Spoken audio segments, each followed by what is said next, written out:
I used to have this really bad. I wanted to like be something. I wanted to be elite. I wanted to be like exclusive. I wanted to like, like Mike Tyson or Alexander the Great or Khabib. This is convention. This is contemporary greatness. Khabib in MMA. He's the only fighter that never lost. 29-0. I wanted something like that deeply.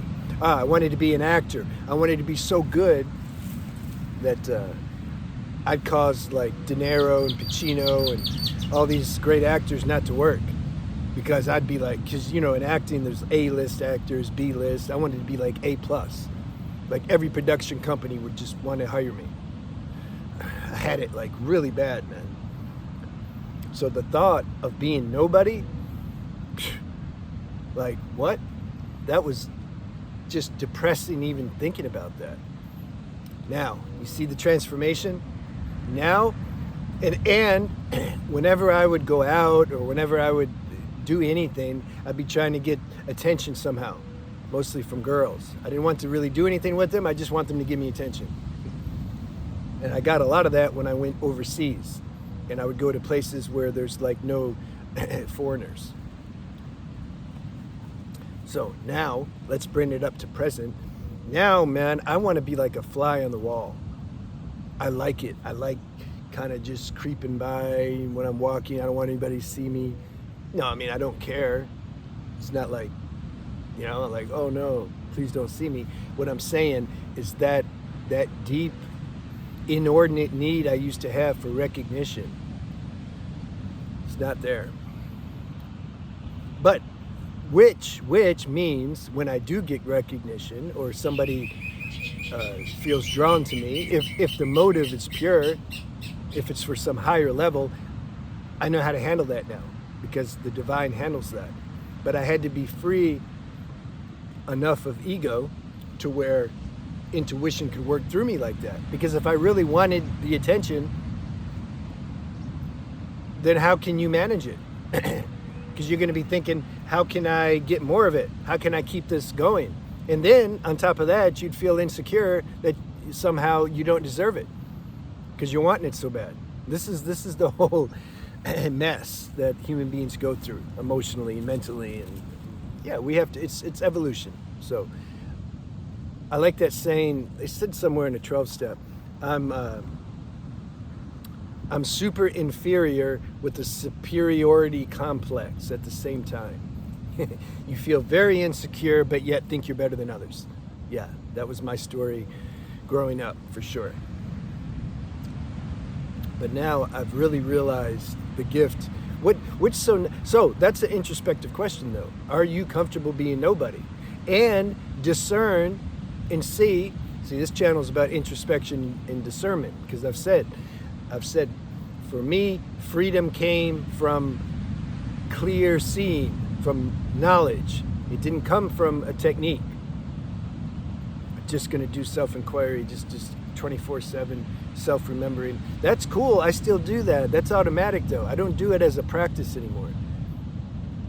What really shifted for me was when I had real knowledge, real clear perception. This is why I'm sharing these things. So here's an invitation to introspect. So the question is, are you comfortable being nobody? And if you're not, if you can relate to my previous self, cool, at least you're aware of it. Ask God to help you, try to just be more conscious when you're in that mode, and it'll all work out. Now, let's say when I ask the question, are you comfortable or willing to be nobody? Let's say your answer is, yeah, I love being nobody. Where's that coming from, though? Is it coming from because you're just totally, you're done with the world in a kind of cynical way? You're like, man, like people just, they can't recognize like who I am, Is there like some aggravation or disappointment? It's cool if there is. I love self-honesty. Nobody has it. Hardly anybody has it. I'm going to make a video about loneliness, and this is one reason why. Nobody has self-honesty. They can't do the introspection. So you can't get anywhere. You can do techniques until your head blows up or your heart explodes, and it's not going to get you anywhere if you don't have self-honesty. This is why I'm a proponent of self-honesty, which you can get via introspection, and then you're good. Then you can do the techniques if it comes natural, spiritual techniques and practice, but like you've already have the main thing. I can only share what helped me and how my journey was. So this is why I'm sharing that with you. So, is that why you say you're comfortable to be nobody? Is because like, is there some cynicism there? Or is it because you actually paradoxically see, it's like Jesus. You think he was trying to be somebody? Not at all. He's just flowing. He'd see things and the Spirit would move him to interject and say something, and his words had power and wisdom. People started listening. They're like, something in them, in their heart, was attracted to Jesus, and that's how it went. He never set off to be some kind of, have some crusade or be some transformer. No, he's just doing his thing. He was a total nobody, but yet everybody thinks he's somebody from being nobody. Why? Because when you're nobody, what does it mean, nobody? It means ego's not there trying to be somebody. Ego's not there like looking for attention and praise, recognition. You have to catch and see if you have that though first before you can transcend it. Some people just say, no, it is, like, I don't have that. But yet, if I entered in their astral body, I'd be like, whoa, that reminds me of me back in the day. But if you would have asked me back in the day, I'd have said, no, man, I'm humble. I want to be an actor because I like expressing myself, right?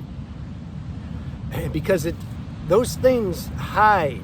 They hide in like dark crannies in our subconscious somewhere. They're like hiding. There's no light on it. You can't see it, but they're there. They're there on a.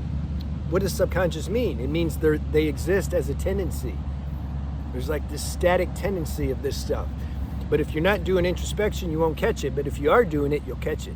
Then you'll be free. So some beings, they've realized, wow, being nobody, meaning the ego's not there trying to be somebody. You're just being present. It doesn't mean like you just live in a hole. It means when you're nobody, then you can recognize how the life force is functioning through you, and you might discover your true purpose in life. Because you're not there trying to figure out your true purpose.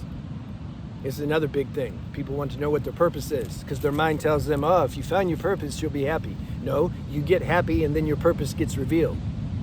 Everything's backwards in this life to a large extent.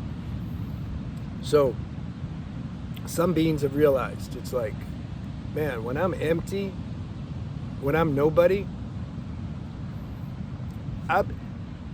I've found this is what allows one to be comfortable being nobody, is because as you start to become nobody, meaning less ego, you start to discover the power, the source of creation that created you and created everything. That in itself is enough done. You can't want to do and be something else when that's really, there's some consolidation there. You can always consolidate more. Remember? There's no awakening. No 100% awakening. I think some girl made a comment about my story about, I was talking about Brazil. I don't remember what I said, but I'm sure I said something. I was talking about the girls there and how I felt really good when I went there. And she said,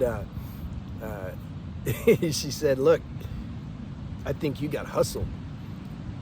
She's saying like, because I was saying how much the girls, the affection, and it seemed very authentic compared to LA. She's like, no, man, they hustled you. And I'm like, well, that was a damn good hustle. I liked it. What was the point of saying that? I don't remember. So when do that introspection and see. It's a really good question. Man, that cuts to the core of ego. You can find out what's driving your life. Is ego driving your life, or are you have you given your life up and you're letting life run this life called you? Because if that's what's happening, you can't go, like, you're done. Oh, I think I was talking before about there's no, oh, right. See, I remember. So she said, they're hustling you, and then maybe you're not as awake as you think. You see, this is why I love, you can't get me, man, because I'm not here saying I'm awake. This is what I like. Not as a clever way to get out of, like, you know, being measured. No, I truly see very clearly there's no 100% awakening. So somebody might say, well, how awake are you? I don't know. I don't think about it. That's my point. I let the other people judge me. You tell me how awake I am. Oh, he's not very awake. Oh, no. All right, so check yourself. Are you comfortable being nobody? If so, why? If not, why? Yeah, let me know in the comments. See you.